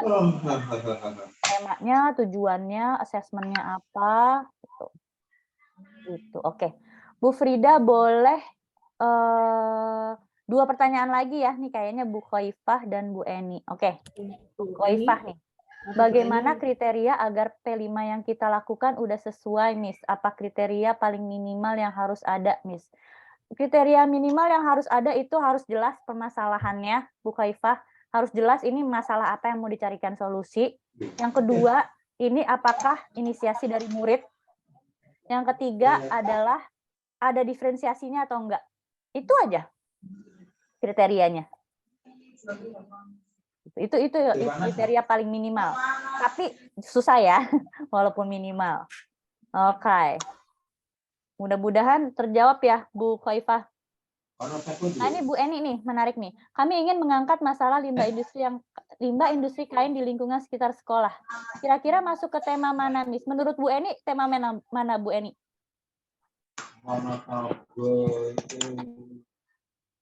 Gaya hidup berkelanjutan. Gaya hidup berkelanjutan, Miss. Iya, betul. Terus kemudian apakah nanti alurnya kita juga masih mengikuti alur yang temukan, bayangkan, lakukan, bagikan itu? Apakah alurnya harus seperti itu? Alurnya tidak harus seperti itu. Banyak contoh lainnya yang tadi saya juga udah kasih lihat. Yang ini nih, ada juga alurnya pengenalan, kontekstualisasi, aksi, refleksi, tindak lanjut. Kalau saya mendefinisikan masalah, menghasilkan ide, pembuatan prototipe, pengujian. Bisa tinggal pilih kok, Bu, yang ada di panduan atau yang nggak ada di panduan pun. Yang penting alurnya itu proses proses berpikir desainnya tuh kelihatan. Gitu, tinggal pilih. Tapi kalau temukan, bayangkan, lakukan, dan bagikan, itu favorit saya, soalnya itu paling mudah, Bu. Sederhana.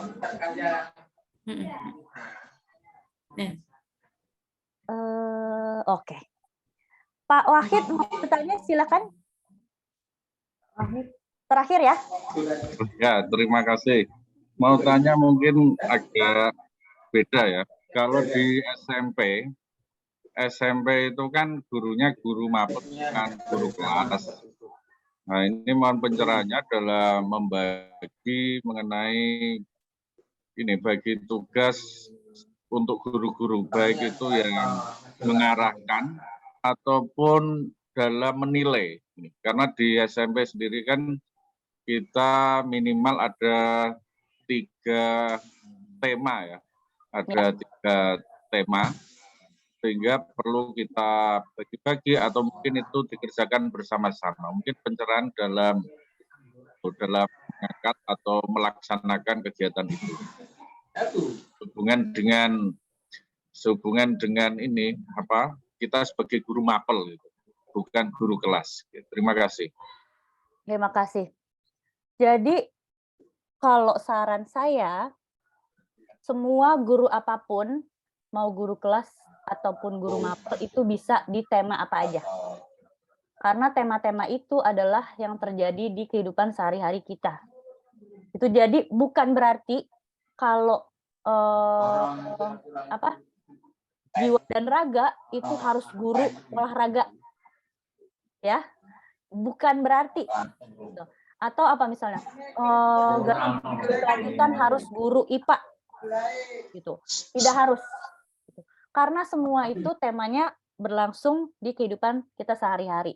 Nah, pembagiannya kalau di sekolah saya itu sih random aja, Pak. Random aja. Gitu. Tapi biasanya saya tanya ke gurunya. Kalau lagi bagi-bagi tugas, saya tanya ke guru-gurunya. Kalau Bapak Ibu itu nyamannya mau tema yang mana? Minta 2 dong pilihannya gitu. Kalau nggak tema 1, tema 2. Jadi saya juga enak ngaturnya. Kan lebih enak kalau motivasinya datang dari dirinya langsung ya, nggak terpaksa gitu. Jadi saya pilihnya, dia pilih 1-2-nya ini, berarti saya bisa atur dia di sini, atur dia di sini, atur dia di sini. Gitu. Sebisa mungkin diusahakan itu semuanya sih kena gitu ya, dan nggak berulang gitu, nggak dia terus gitu. Gaya hidup berkelanjutan dia terus udah 8 tahun gitu ya. Dia terus gitu. Nah, kalau bisa sih juga gantian gitu. Kita kasih tantangan juga nih guru-gurunya, tapi guru-gurunya juga sebisa mungkin yang menerima juga tantangannya gitu, nggak terpaksa juga, dan ada diskusinya sih Pak Wahid dengan guru-guru. Gitu. Oke, terima kasih Bapak Ibu semua.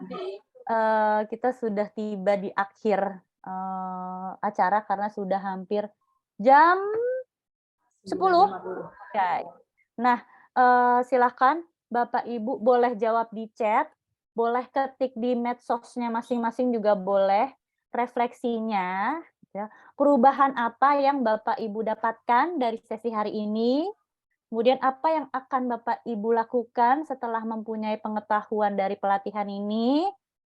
Silakan tulis refleksi Anda di media sosial masing-masing. Jangan lupa mention saya, Miss Metal Guru.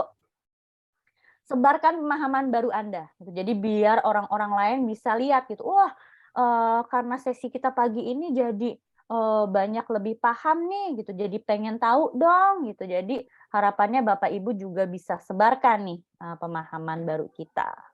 Gitu. Nah, silahkan saya tunggu di chat juga boleh Bapak Ibu, silahkan tulis di chat atau di media sosial masing-masing.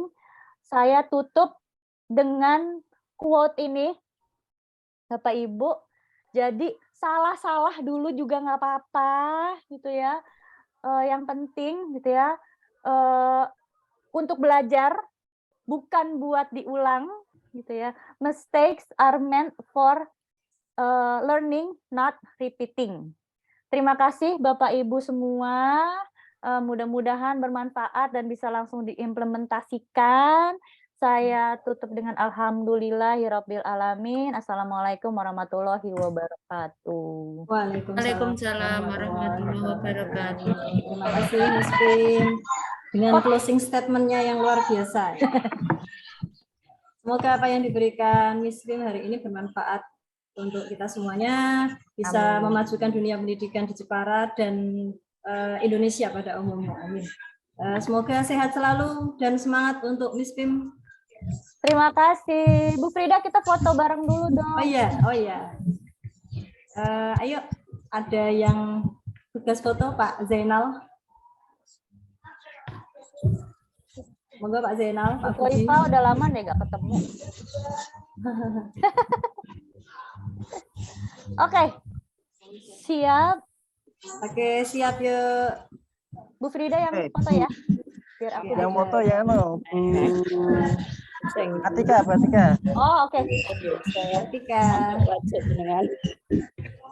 Mari tampilkan wajah-wajah semangat hari ini.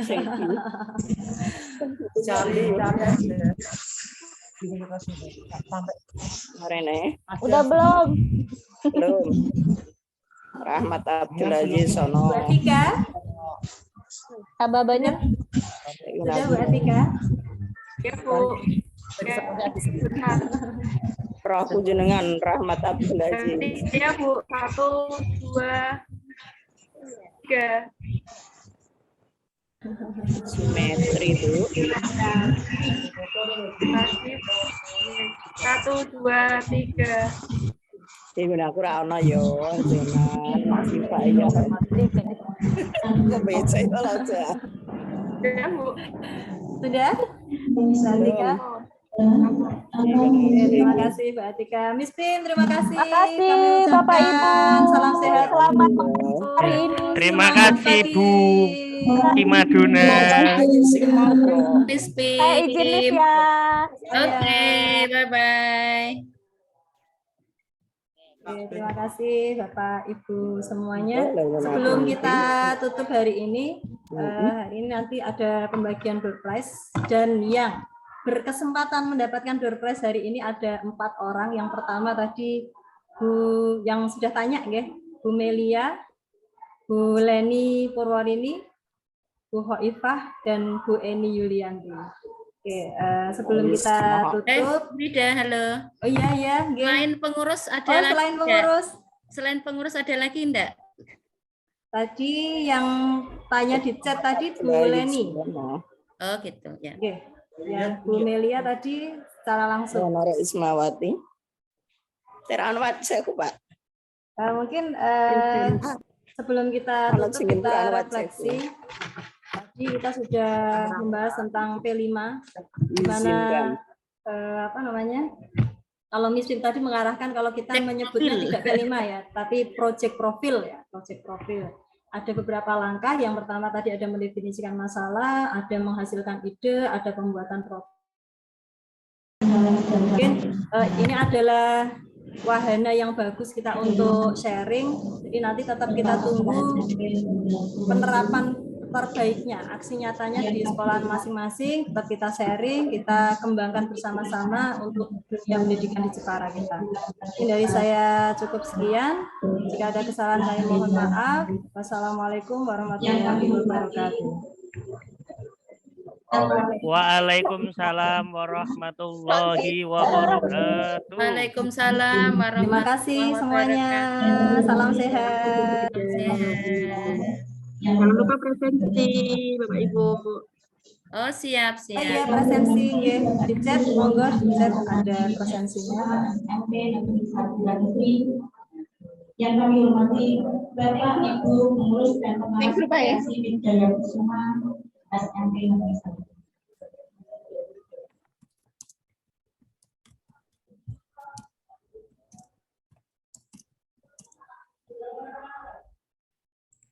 Presensi tahu dong gue mau.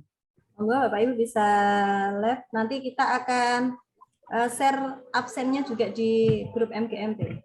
Sudah di-share Budian, Bu. Oh, sampun. Sat-sat pokoknya. Sat, nggih. Set. Ki ngantuk wong.